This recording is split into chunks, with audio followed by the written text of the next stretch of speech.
Okay, so now we have Nikhil Ravi giving us a talk on very appropriately coloring. So, All right, exactly. Thank you. So indeed, I will talk about another definition of coloring. It will be a joint work with Aleni Biapina, Minhan Nguyen, and Cléophée Robin. So I'm Michael. I'm at Paris, at Université Paris-Cité, and Alan was a postdoc visitor, actually a student from ANA.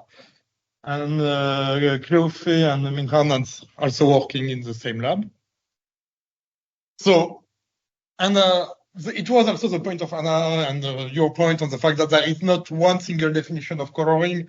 And I'm not expecting at the end, someday someone says, this is the only definition of coloring. Depending on what you want to do, you will have different definitions. In some ways, I would call it a boring one. We would say, okay, let's just properly color every snapshot. But right now, we are not using the temporality besides the fact that we want to color basically T graphs if T is our lifespan. By the way, here in my presentation, I will just put snapshots each time. It will be simple definition of each edge appears or not at each time. So if we just want to color each snapshot, basically the chromatic number we get is the maximal chromatic number of each of our snapshots. Then we have the definition. Yeah, I guess. Can we reduce this? Yes. We have the definition that Anna gave us, where actually we just want each edge to be properly colored at least once. And here we get the definition she gave us. For example, in this example, we are able to color our graph. And in some ways, I mean, for me, my intuition on this version is to say we are in a network. At each time people are able to communicate, we want to use different frequencies to allow them to communicate, and we want them to be able to communicate once.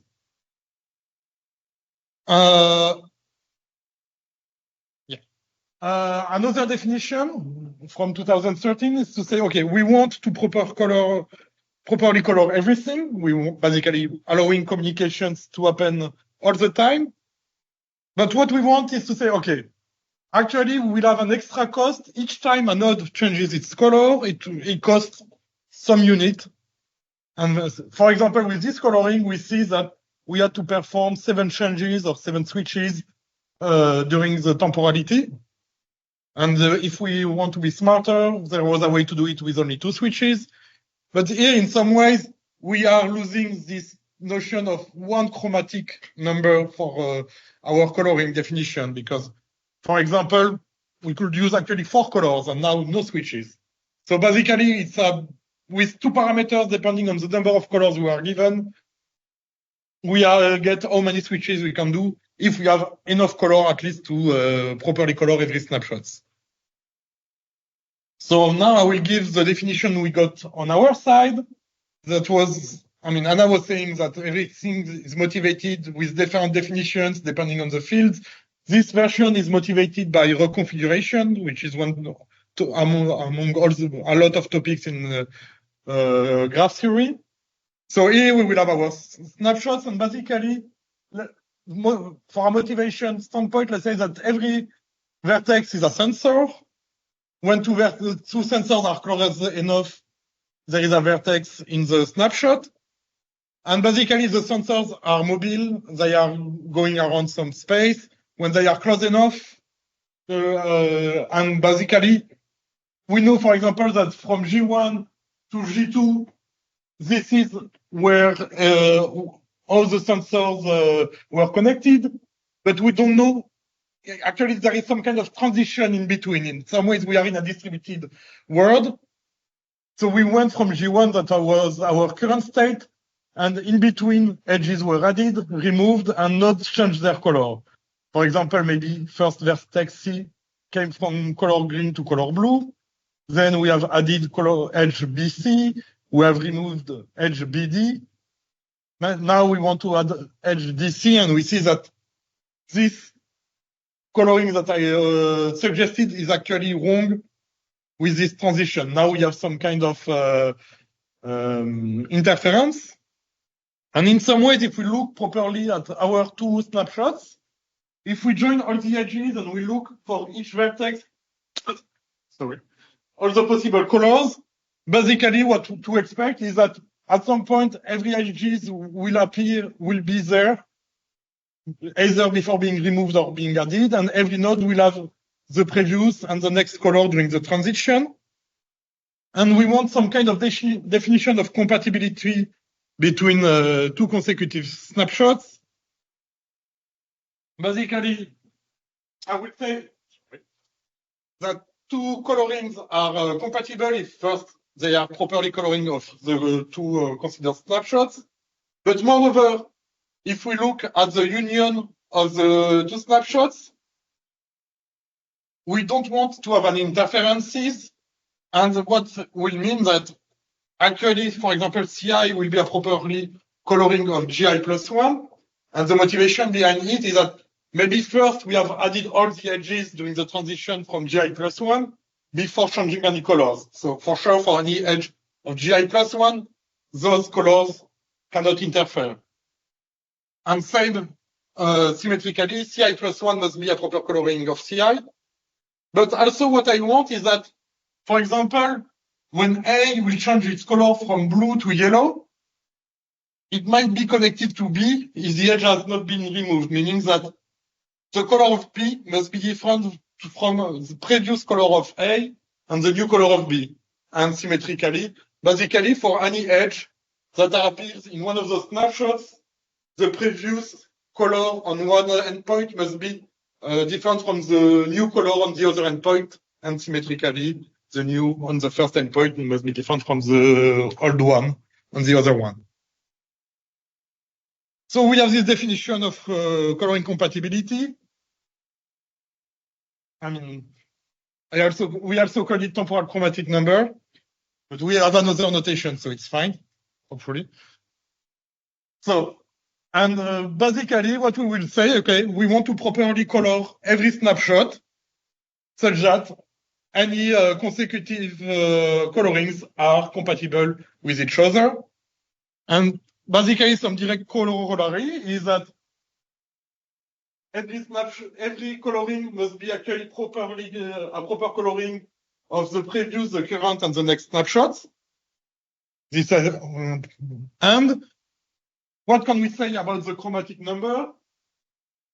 Obvious observation, if we take all the edges that appear and we look at the chromatic number of this graph, just by taking the proper coloring here, we have colored, and the edges, the vertices never change their color, we have colored it.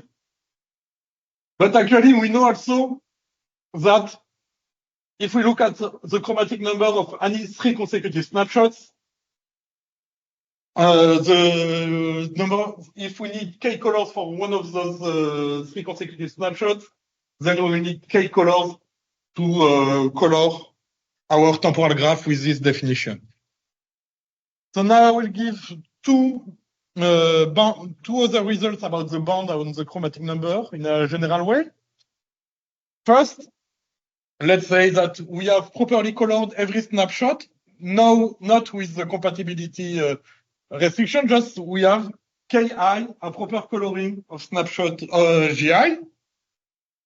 If the maximal number of colors we use is upper K, then there is a way to temporally color this graph with K cube colors. How we do that is basically at every snapshot, the coloring will be a triplet of the three consecutive coloring, previous, current, and next one. And we will ensure that a coloring will appear each time at the same position in the triplet. For example, here, 2 appears in second position, 3 appears in the third position each time, 4 appears in the first position each time. So we have this new coloring, and we can see that indeed, let's look at C3, for example, it will be a proper coloring of the union of 3 snapshots because each edge is properly colored either by K4, K2, or K3. And also we will have our compatibility between 2 consecutive snapshots because if we have an edge, let's say, for example, this edge here that appears here, we know that it's properly colored thanks to K4, meaning that the previous and the next colors must be different on those two colorings because K4 appears here in both triplets. So here we have an upper bound on the chromatic number. Another one is to say, okay, let's actually look at all smashing or union of 3 consecutive snapshots. If upper K is enough to color any of those union of 3 consecutive snapshots, then actually 2K colors are enough. And how do we do this? Actually, quite simply, every odd snapshot, we give it directly the corresponding coloring, and the even snapshot, we shift by K the coloring, and we know that we have the property that we are properly colored for the union of 3 consecutive snapshots, and we have clearly the compatibility in between because we are not using the same colors, set of colors into consecutive snapshots. So now let's focus on some results on some specific class of graphs. First, let's look at bipartite graph. I did not expect to have some similar graph on the previous presentation, but roughly, to some homomorphism, we have the same thing. Basically, if every snapshot on of our temporal graph is bipartite, we know that 8 colors will be enough because of this K to the 3 upper bound. And actually, with those 3 snapshots, we can see that 8 colors will be necessary because the union of those 3 snapshots give us directly K8.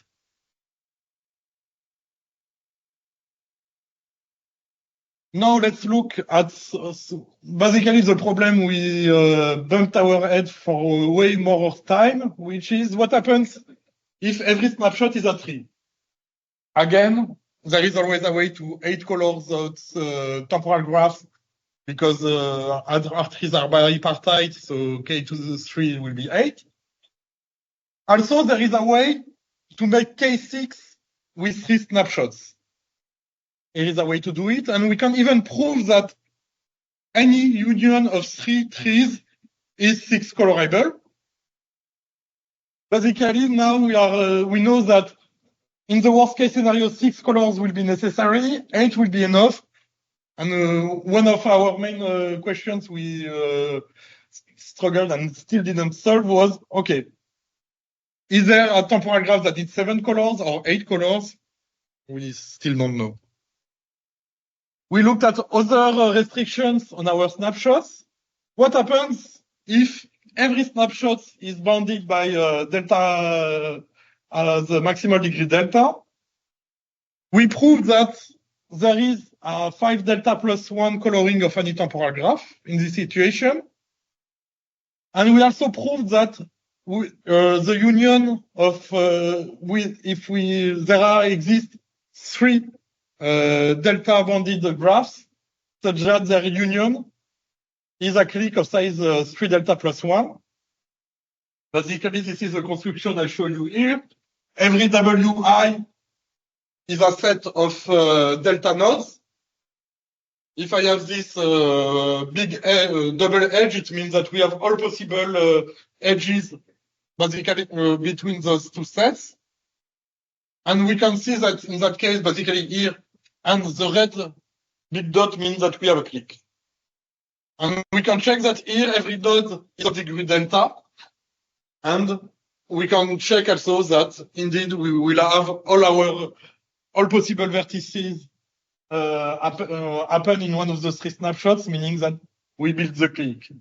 So here we know that in the worst case scenario, it's between 3 delta plus 1 and 5 delta plus 1 to color temporal graphs where we have bounded degree delta. What happens now if we consider the degeneracy? So our graph is degenerate. Basically, if there is a way to order the vertices such that basically, I can remove one vertex of degree at most d, one after another, up until I've removed all the vertices. Here, I won't go too much into the details, but basically, directly, we have added to the 3 upper bound on the number of colors.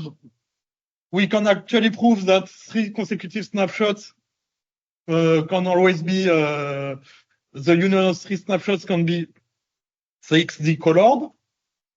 And we proved we constructed a way to make basically a click of size 5D with 3 snapshots. There is some kind of illustration. I won't go into details of do we do build it. But basically, we made a way for 5 groups of size D to connect everything within 3 snapshots while keeping this D-degeneracy property. One can then wonder, okay, what are temporal graphs that are too colorable? So we proved that it's actually decidable in polynomial time to say if a given temporal graph is too colorable or not. And the key ingredient here is that for 2 colors, a vertex must be isolated in 2 consecutive snapshots. It cannot have any neighbors, because indeed, if it had any neighbor, let's consider the snapshot I, where it changes its color. If it had a neighbor in this snapshot or in the previous one, it had to differ from the color for a vertex, and we have 2 colors, so it could not get a 3rd color to differ and change its own color. And basically, we show how to build some graph where for each vertex, we make a copy. Each time we get 2 consecutive snapshots where it's isolated. We connect them together. If in a snapshot, 2 vertices are connected, we connect the corresponding copies in our graph. And basically, we can show that this temporal graph is too colorable if and only if this graph is bipartite. Yeah, because I saw that the single ticket was already 26. Finally, we considered another notion that we introduced. Actually, at least we believe we didn't find any in the literature something similar for temporal graphs. And again, it's motivated by the story of sensors where changes happen one after another of adding, removing edges. So now we say that a temporal graph is of growth pace k if the number of new edges that are added is at most k between 2 consecutive snapshots. And we will focus in the case of growth pace 1. And we prove that if we are delta bounded, actually, yes. But you can remove as many as you want. I think maybe in our definition in the paper, we are allowed to remove only 1, but the property also works if you remove more. In some ways, the more you remove edges, the easier is your life, because you can always add only 1 edge to the next snapshot. Mm-hmm. And we showed that delta plus 2 colors are always enough. And moreover, in some ways, here, we build this algorithm in an online way, in a self-stabilizing way, in the sense that if I give you a coloring CI that is proper for the 3 consecutive snapshots, I can always build the next one. I don't need to have any memory of what happened before. I don't need to have some smart property about my coloring. Just being a delta plus 2 coloring of some given snapshot allows me to build the next ones one after another with our compatibility definition. Basically, the idea of this property of y delta plus 2 is enough, is to say, by only considering the 2 endpoints of the vertex we are adding, whatever the colors are around, there is one of the 2 vertex that can change its color if things are bad, for a good definition of bad. And if delta is 2, Actually, it's tight. There are temporal graphs with bounded degree 2. I'm confused by my last snapshot. I think I made a mistake here. But there are 4 snapshots such that each is of bounded degree 2 and the grow pace is 1. And I'm saying this example is wrong because here we have not delta bounded 2. So I don't know what happened. Sorry for that.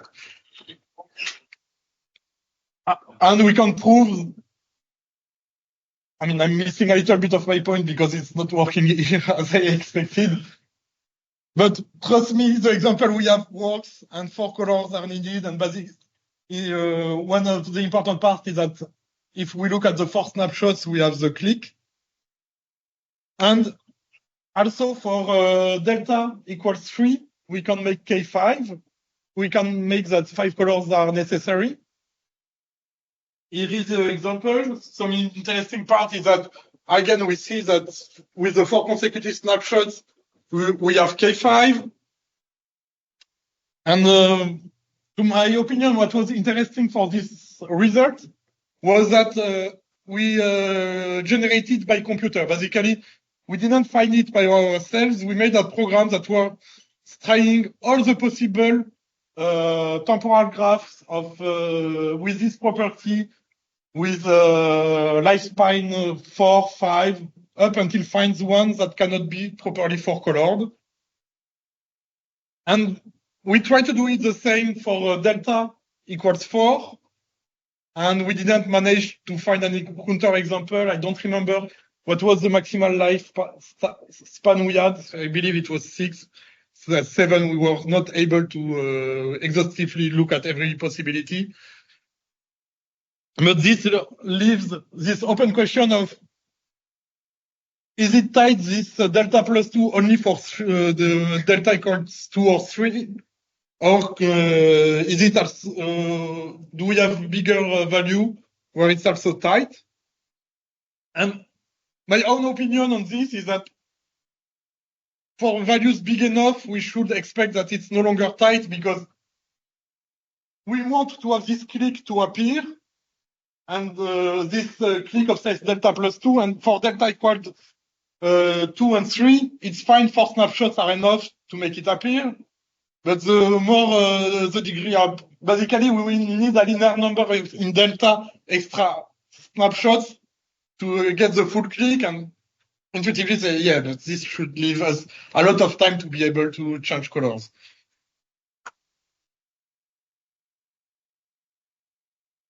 So good or bad news, I'm almost done.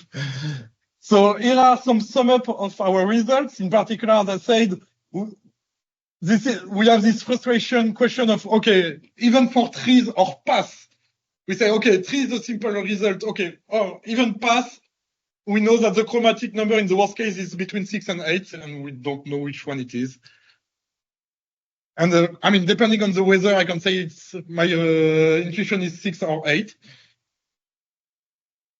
And we have also the other results I gave you for bounded degree, degenerate.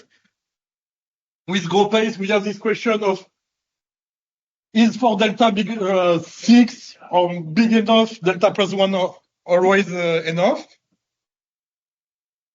And as I said, also there is this question of, can we create situation? Do we have scenarios where online, where you are given basically the snapshot one after another, it becomes harder, you need more colors or not? Basically, all of our construction so far, to compute CI, you need only all the snapshots of up until GI plus 1. You don't need to be too smart and anticipate a few snapshots ahead, otherwise something will go wrong. But on the same time, for this question of trees, we have a situation where if I give you the coloring CI and GI minus 1, GI and GI plus 1 and GI plus 2, a 7th color is needed. Meaning that you cannot, for the case of trees, if you are not smart in the way you are coloring, we know that 7 colors can be necessary if you build it sequentially. So we don't know those. Basically, those leaves a lot of questions about how to color with these definitions, and also because coloring is properly defined in the centralized in the static graphs. It's okay. What are other problems that don't have a direct definition in a temporal graphs? For example, maximal matching or matchings or independent sets. What the problem becomes in a temporal graph, and this is the kind of questions we are wondering. And again, one cannot expect a simple answer of obviously this is that everyone will agree, and now let's just focus on that problem. In some ways, like again with the presentation of Anna before, Eulerian path, trace, this is quite intuitive because temporal path is very intuitive. Here it's like, okay, let's figure out what problems can make sense in the real world if people ask us motivation, or at least what problems are interesting for us in an algorithmic way, in a mental challenge, or just to toy with other people. So thank you, and I'll be happy to answer your questions. Thanks a lot. Do we have any questions here? Yes. Your condition on when the coloring is like proper seems very strict to me. Like you merge all the edges of particular time steps and you merge all the colors as well.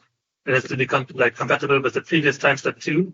Did you have did you try other conditions on what is proper that are less strict than that before? So this was the first definition we tried, and we tried to say, okay, instead of looking at basically the worst case scenario, what happens if say, okay, I give you the first snapshot, the last snapshot, and as long as there is a path of changes between adding, removing, and changing the color of edges, everything remains proper, it's fine. I have to admit, I don't remember our results. It was like, okay, life becomes maybe a little bit too easy, but we considered it, yes. Okay, thanks. Anyone else here? Is there anyone online who's got any questions? If not, I actually I do have one. So okay, at the end, and this is just adding to the list of possible things to ask. I was wondering if you've thought about defining similar things for other types of coloring, like list coloring or harmonious colorings and these kinds of things, or if you've just focused on the more fundamental things. We mostly focus here on the fundamental. In some ways, for the delta result, where is it?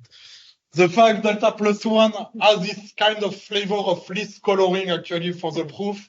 But this is the frustrating part. We were saying, okay, basically it started as an internship with Mintran, where we were, and quickly she had a lot of results, and then we say, okay, our next question is on trees, is it 6, 7, or 8?